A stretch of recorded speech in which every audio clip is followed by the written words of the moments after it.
The following is a CSPN Media podcast presentation.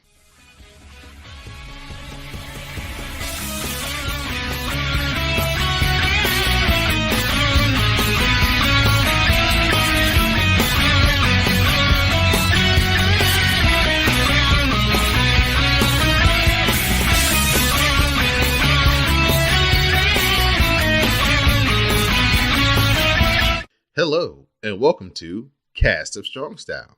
I'm your host, Don Delarente, and I'm joined by my co-host, Anwar Starwind. What's going on, Anwar? Hello, everyone. Glad to be here to give you some good news. The news is always good when Cast of Strong Style is on the airways. Nice. Cast of Strong Style is being brought to you by the CSPN. You can find the CSPN on the web at cspn.us. So here we go, Anwar. We're back to talk about the quarterfinals of this year's New Japan Cup. It's been a great tournament so far. We're about to talk about a very high-level match in this quarterfinal round. So we start off with Yoshihashi facing off against Chase Owens. Chase Owens, he holds the biggest upset in the first round. So he goes in against Yoshihashi. Yoshihashi super kicks Owens, but Chase hits a rebound lariat for a 2 count. Yoshihashi counters the Jewel Heist, and he hits a lariat. You get a kendo stick shot by Jado, but that hits Chase Owens. Yoshihashi takes Jado out, then he hits a running Meteora, and a butterfly lock follows. Chase Owens fights, he escapes, and he hits a back elbow. We get another lariat by Yoshihashi. Karma follows the lariat, and Yoshihashi picks up the win. I believe that was the first time he's done Karma since he came back Yeah, I think from you're his right. injury. I was like, I guess, and one of the announcers pointed out that he's finally getting confidence again, to be able to do certain moves. I didn't really rock with that first round match with Yoshihashi, but second round match was an improvement, and it was nice to see Chase like in another really good profile match. Yes, he lost, but it's no shame losing in the second round. And plus, he already accomplished his goal. He got the title shot for the U.S. title, so good on Chase. Our next matchup in the quarterfinals, we see Taichi facing off against Ishii. Taichi counters the brainbuster and connects with a low blow and the ghetto clutch for a good near fall. Taichi misses the super kick. We get an enziguri by Ishii, and he hits the sliding lariat for a 2 count. The vertical drop brainbuster from Ishii connects. That is a wrap. Taichi is done, and Ishii is moving on to the next round. Well, this is probably the best match I've seen from Taichi during this, as far as singles base, because he really brought the fire in this match, and it was pretty cool to see him, like, when Ishii challenged him, come on, hit me with the thing, hit me. And he drops it, hell no, I'm not going to hit you, I'm going to beat you on my own terms, you're not going to force me to hit you with this. It was just, hey man, that Taichi is definitely deserving of being in G1. Like, give me that Taichi any day. He really brought it. It'll definitely look like a disciple of Toshiaki Kawada. Like, cause yeah, that was some real raw. Like that was one of the best matches of like tournament thus far.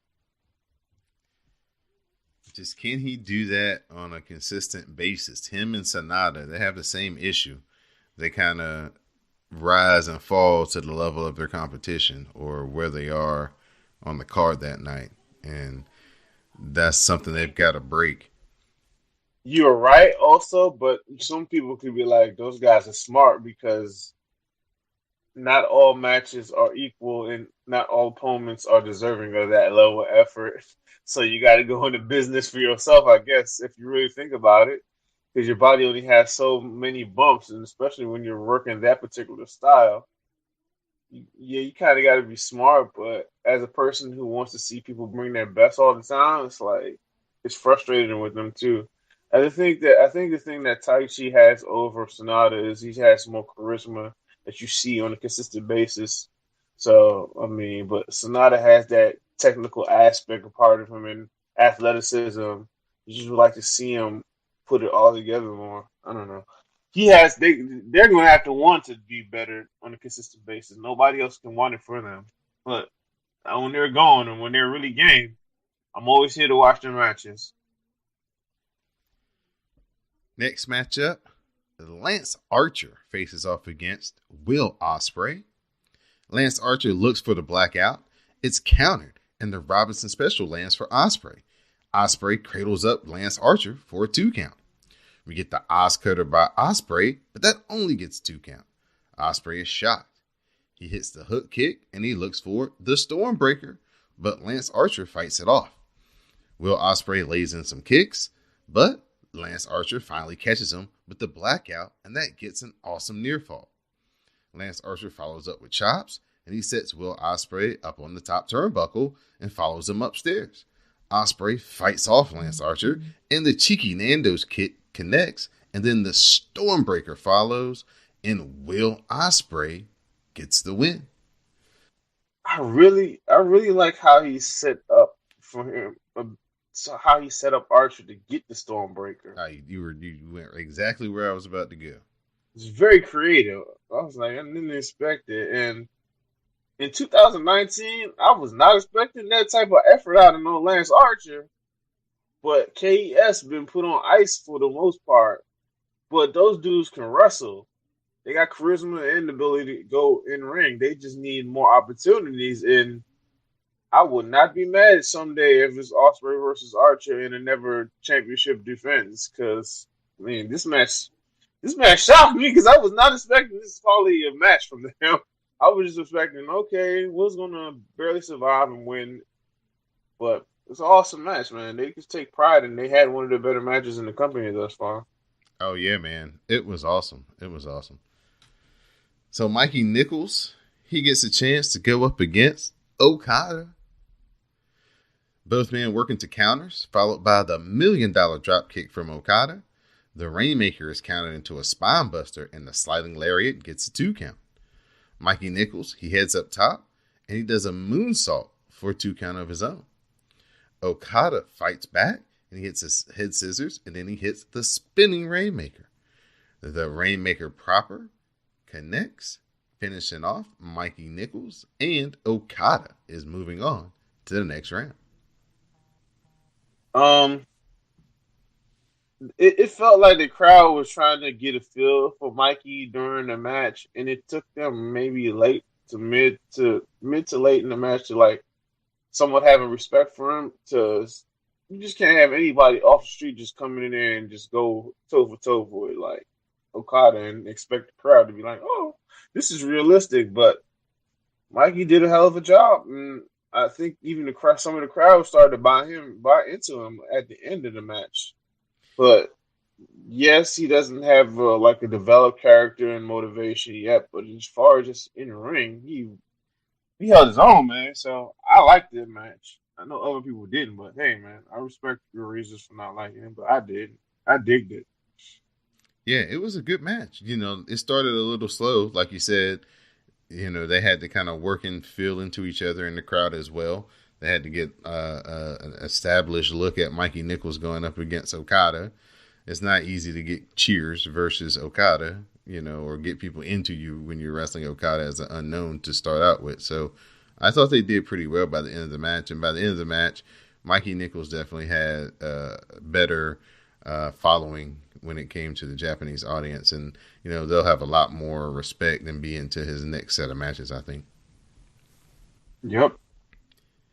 The Ace, Tanahashi, he faced off against Taguchi in what was dubbed Ace versus Ass. Taguchi fights off the cloverleaf, but Tanahashi hits the slam, and the senton is stopped with an ankle lock from Taguchi. Tanahashi escapes, they work into counters, and Tanahashi hits the twist and shout. Taguchi hits a suplex, then he hits another suplex, and both men are down. Taguchi pops up, and he's fired up. The Boomier connects for a 2 count. tiger suplex follows, but Tanahashi kicks out. Tanahashi counters to Dodon, but Taguchi cradles Tanahashi for a 2 count, and he locks on the ankle lock again. Taguchi hangs on. Tanahashi fights. Taguchi drops down, and he keeps on the hold. Tanahashi rolls up Taguchi. He rolls through the ankle lock, and he gets a cradle for a 2 count. Taguchi cuts off a sling blade with an enziguri, and then he runs into the sling blade. Another sling blade from Tanahashi follows, and that gets a 2 count. We get the dragon suplex from Tanahashi, and that finally finishes off Taguchi. Do you feel like Taguchi got more like offense than Kushida did versus Tanahashi? I don't know. I have to go back and watch the Kushida match again because this match is more fresh in my mind. Mm-hmm. So I'd have to kind of go back and kind of compare. It's hard to say without going and watching and see it. I think that whenever he goes up and wrestles heavyweights, that they all give Taguchi a lot. He always has a really good showing. Yeah, because really he's barely a junior heavyweight. Right. It makes actually sense. All right, so yeah, I thought this was fun. Taguchi got the crowd definitely more on Tanahashi's side when he put him in the cloverleaf. Everybody was just boo. Yep. Yeah, that was good stuff. It was just a really good, nice match. I like Serious Taguchi when he shows up. Because Serious Taguchi usually just delivers pretty good matches. So, this was just another good match. I like that Taguchi went out on that dragon suplex, though. Yeah, that's the one thing I like about New Japan that's always been something that's been fun about them is that people win matches with alternate finishers. You know, you may have 2 or 3 different finishing moves. It's not always the main finishing move every time. You know, somebody may have you scouted and you can't, go to that one. So you may have to go to a secondary or even a third option when it comes to some wrestlers. So I always think that keeps the finishes fresh and the pin can happen at any time, which is a good thing about New Japan. You're right about that. So, 5-star classic, Kota Ibushi against Zack Sabre Jr. Zack Sabre Jr. counters the jig and tonic into the European clutch for a 2 count. A big palm strike from Ibushi follows, and Zack Sabre Jr. counters the Kamigoye into an armbar and transition it into a triangle.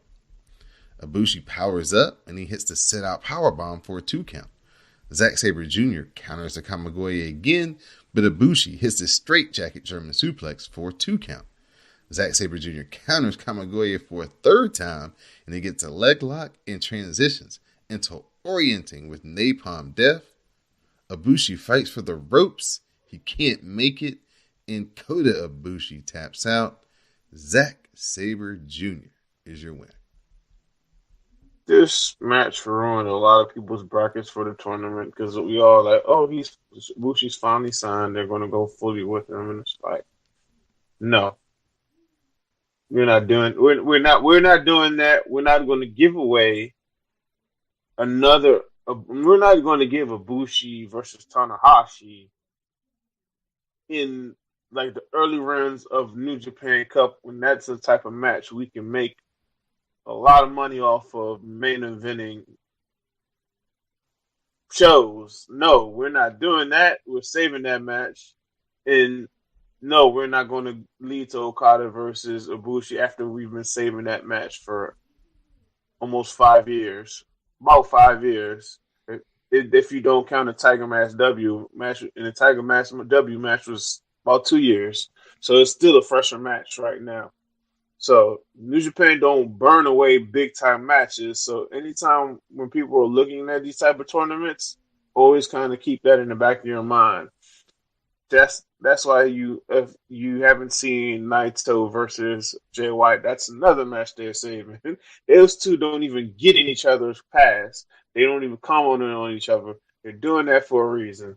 So for like certain stuff, you got to just kind of like keep that in the back of your mind. So yeah, this match blew up my brackets and a lot of people brackets. It was an awesome match, and I mean Jack is Mister New Japan Cup because he ain't lost yet, bro.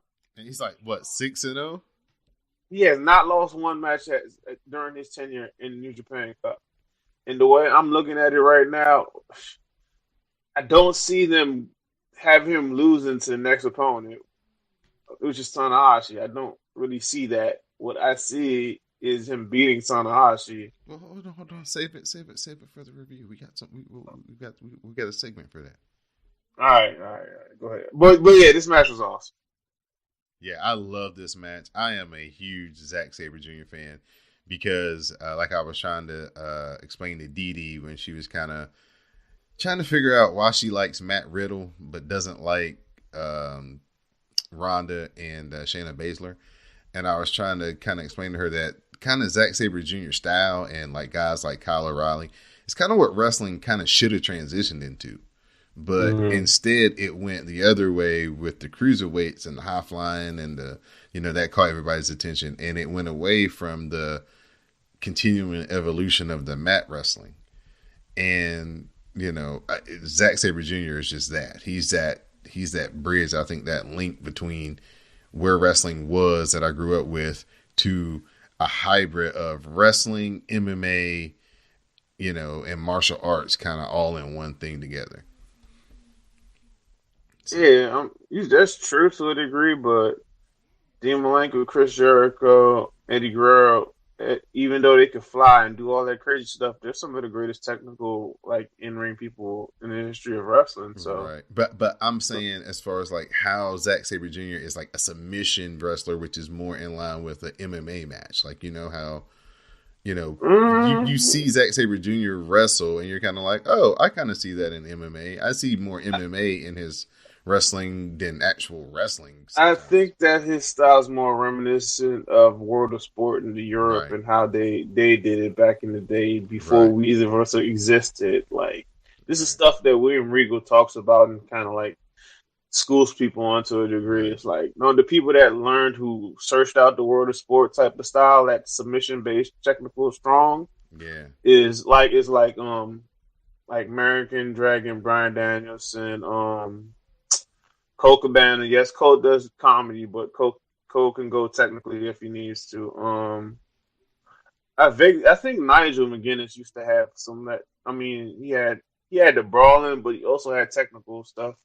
Not maybe like submission strong like the others, but he had it. So it's been like, that's just in the history of Europe style wrestling. Like Fit Finley is also another example who could he had the striking style, brawling and whatnot, but he also could do that submission style wrestling. I mean, when I say I'm Fit Finley, of course I'm talking about David Finley's father. So yeah. But yeah, it's usually the Europeans were the best at that. It's this young man named Kid A from Spain who's amazing technical wrestler, and I hope he gets to like New Japan or just gets more shots outside of his own turf of Spain. Like, it's a match versus him versus Zach last year. That was one of the best matches last year. It's on YouTube. You can look for that, Kid A versus Zack Sabre Jr. You can also look for Kid A versus Ricochet, I think from 2017, I believe, that I've heard good things about. So yeah. Always got a good YouTube link or two for us every week, Anwar. I appreciate that about you. Always something to watch on board. Like, what did Anwar say to go watch? Let me go check that out.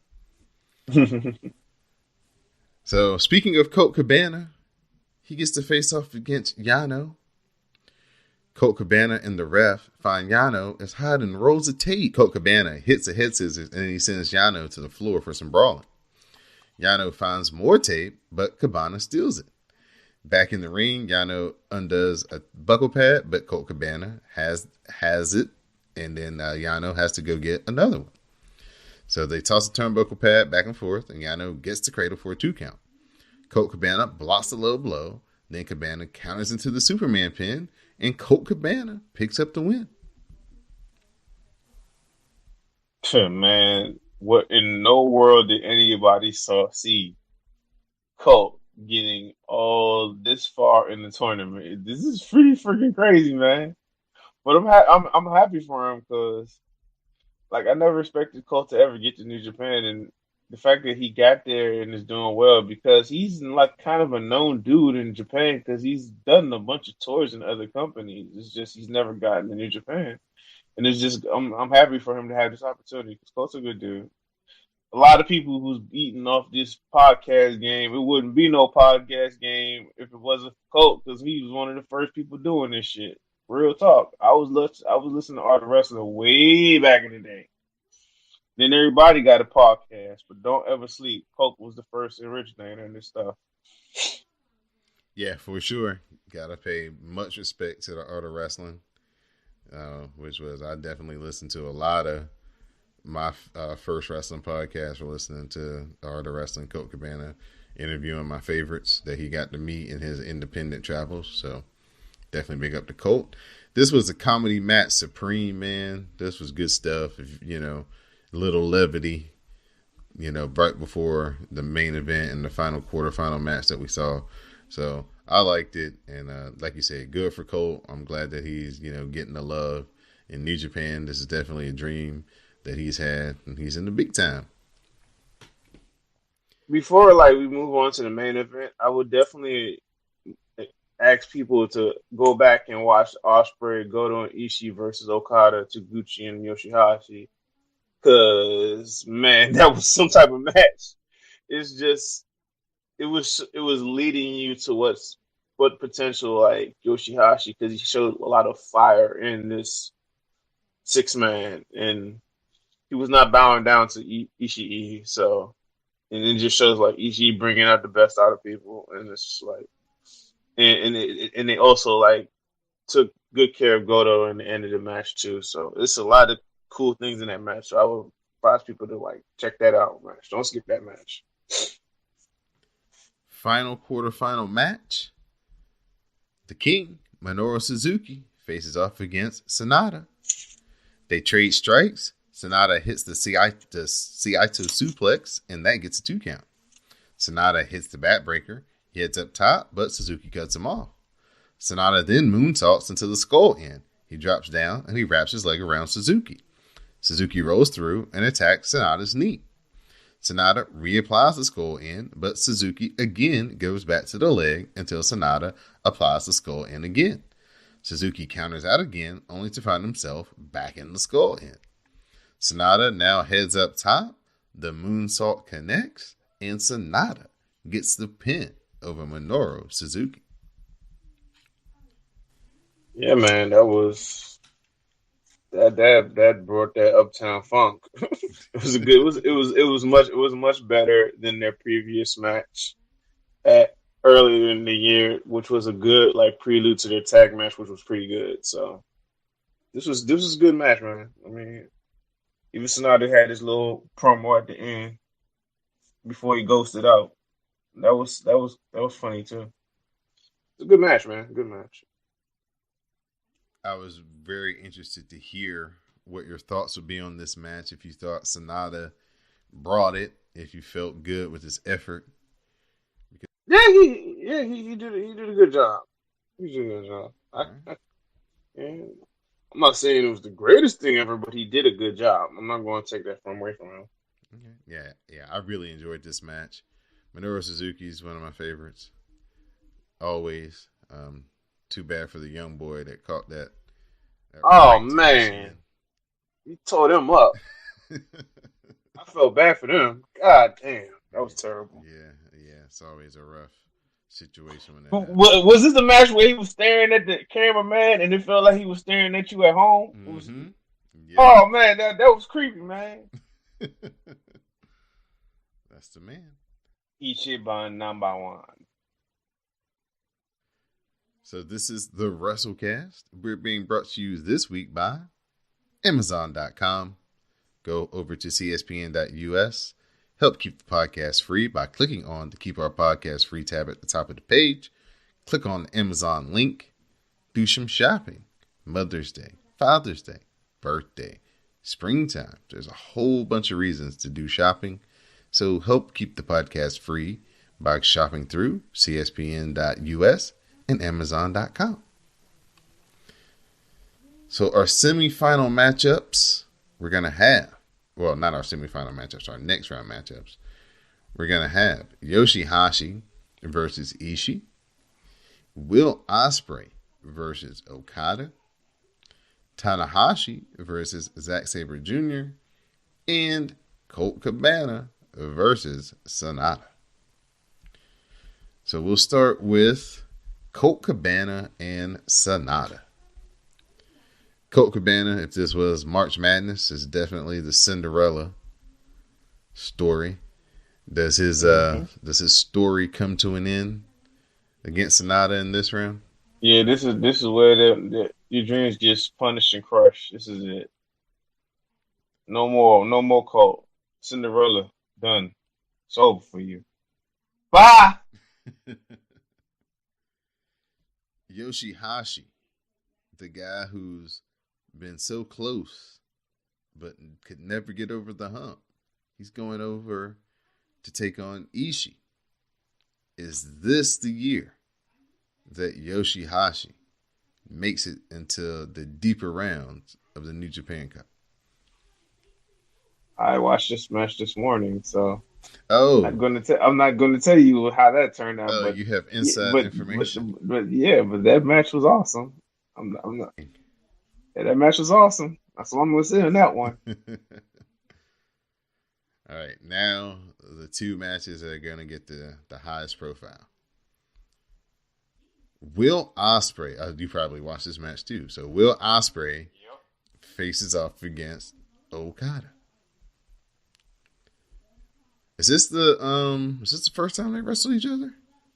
This is their third time facing each other, I believe. The first time was in 2015 when Okada came back and raved for him and recommended New Japan bring him over, which they did. And the other time that they wrestled one-on-one was at the anniversary show last year where they main evented it. Yeah. So it's like the last 2 years, Ospreay has been in the main event of the anniversary show. So this is their third time.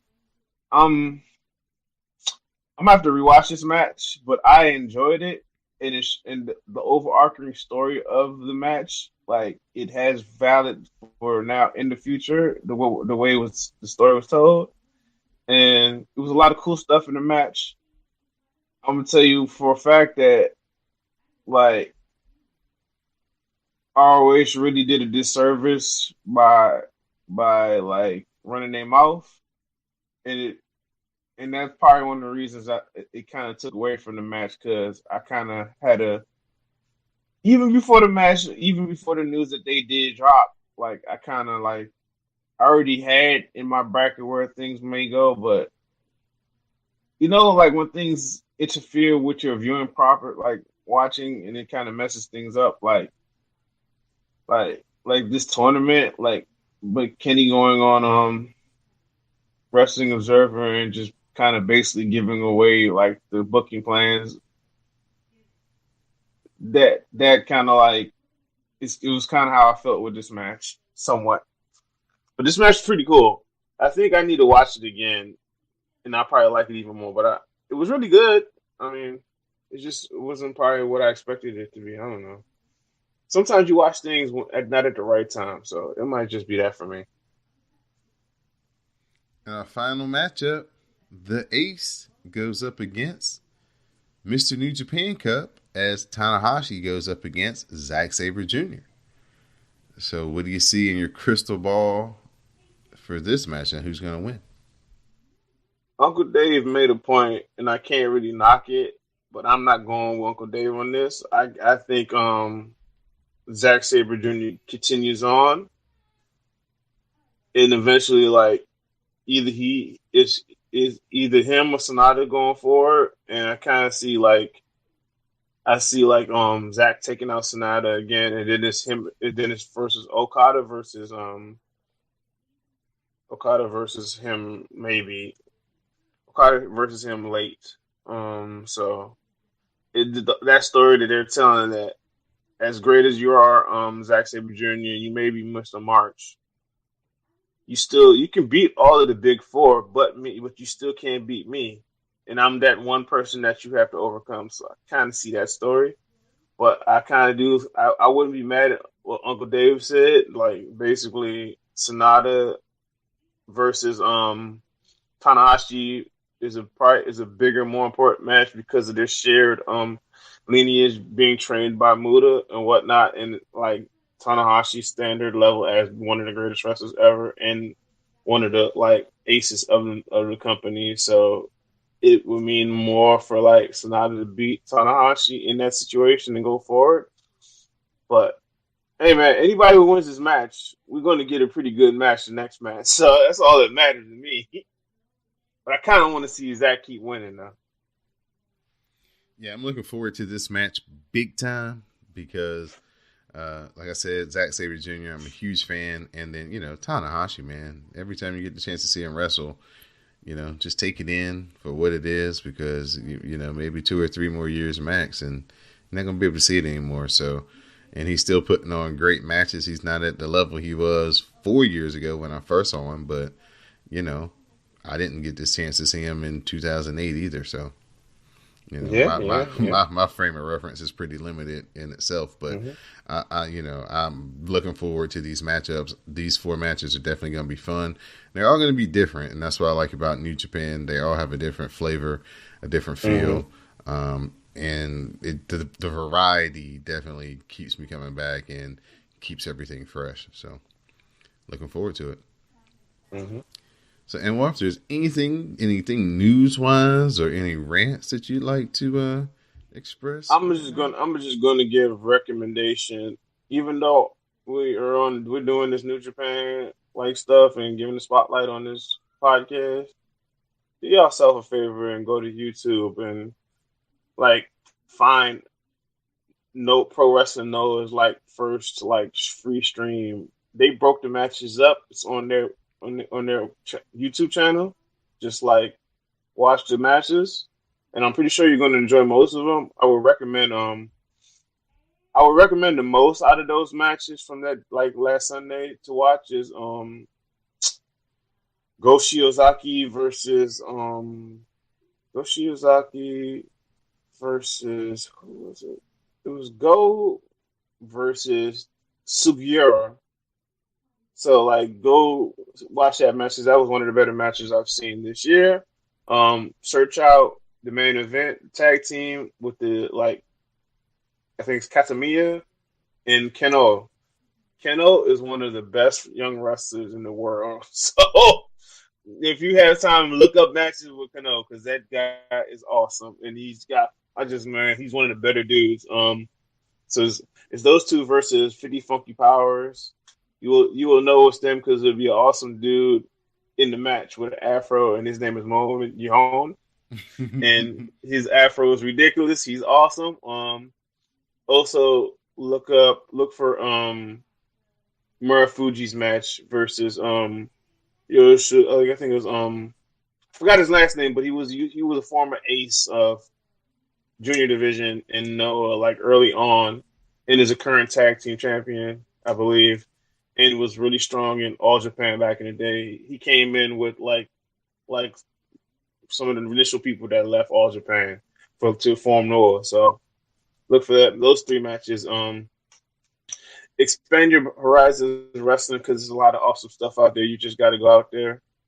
And if you're looking for like women wrestling, probably look up Stardom and Tokyo Joshi Pro via DDT. Because if you have DDT membership, you get access to DDT and Tokyo Joshi Pro, so you get a lot of stuff for like a little bit like a really good price point. Like I need to go back and watch some of those, but yeah. And if you need some advice or like about like Japanese wrestling, I know stuff, but I know other people who know more than me. So I would say just be nice when you ask them questions. Ask at Wolf Rattle on Twitter, like New Japan stuff, and when he pops in, he'll like give you like it'll lead you in the right direction because he's been leading me in the right direction for like I think like 14, 15 years. So like I knew stuff, but I know more stuff because I know him. So that's one person, and that's all. That's all as far as me being long-winded and giving recommendations. So, where are we going now, Don? What you got? What you got? I don't really have anything. Who you got? Who you got? I don't really have anything as far as matches that I've been watching. I've been working, so I haven't really had a chance to just kind of freelance. Don. Yes, sir. If you were really cruddy dude, you would like pretend to be sick and just come and hang out and go to New Japan in NYC and then go see and then go to first you would play hooky 2 days in a row, and you would go see Next Takeover because that card looks ridiculous, my dude. Hold on, no spoilers. That card looks ridiculous. I'm not giving you no spoilers, but I'm telling you, that Takeover card looking real good. I'm like over here using Jay's strategy, waiting, just looking at them tickets. But it's like it's hard for me to like keep holding on, but it's like, yeah, bro, I'm gonna whatever I pay to get up in that building, it's gonna be worth it. Like, man, yeah. If you was like a more cutthroat person, those are two events I would not try to miss, my sir. Yeah, man. Next year is when I'm going to try to look to be more active. I'm going to something. I'm going to SummerSlam in Canada or all right, WrestleMania or no, Royal Rumble is going to be in Houston. So wow. I'm going to try to make Houston's fun, man. Houston, I hear great things about Houston. Yeah, I'm going to try to make something major a big priority. Yeah, man. Can't just be working all the time. Yeah, man, for sure. Yeah, man. So, yeah, I would just say go back and watch Zack Sabre Jr. versus Kota Ibushi. Go back and watch Lance Archer versus, the same things you said, Lance Archer versus Will Ospreay. I thought those two matches were high level.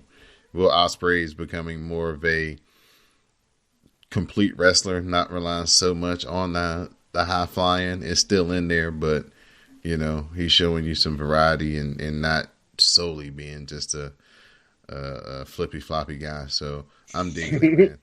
I'm digging it. Yeah, I'm with you. All right, man. So at this point, any shout outs and thank yous you'd like to give to the listeners? Shout out to Madam Lizette. Shout out to Jupiter Julep. Shout out to What Sleep Though. And that's all, folks. Well, I'd like to thank Anwar Starwind as always for joining me here on Cast of Strong Style. I'd also like to thank everybody who listens to the Wrestlecast, everybody who listens to Cast of Strong Style, everybody who follows us on Twitter. If you don't follow us on Twitter, follow us at Cast Strong Style. Also use the hashtag Cast of Strong Style when you are tweeting about watching New Japan live events on New Japan World. You'll definitely see our tweets with that hashtag on them, and you can follow our thoughts and our commentary with color. You can follow Anwar Starwind on Twitter at Anwar Starwind. You can follow me on Twitter at Don Delarente. Also, be sure to check out our Patreon page for extra content.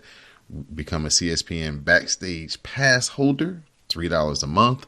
You'll gain access to all our exclusive content, have pre and post show conversations from the Wrestlecast, Cast Strong Style. There's videos and different things up there that you can definitely check out. We have almost close to like 70 posts of just exclusive content up on the Patreon page. So please consider supporting the CSPN and the show by becoming a patron over on patreon.com/CSPN Media. So for my co-host, Anwar Starwind, I'm Don Delarente, and this has been Cast of Strong Style.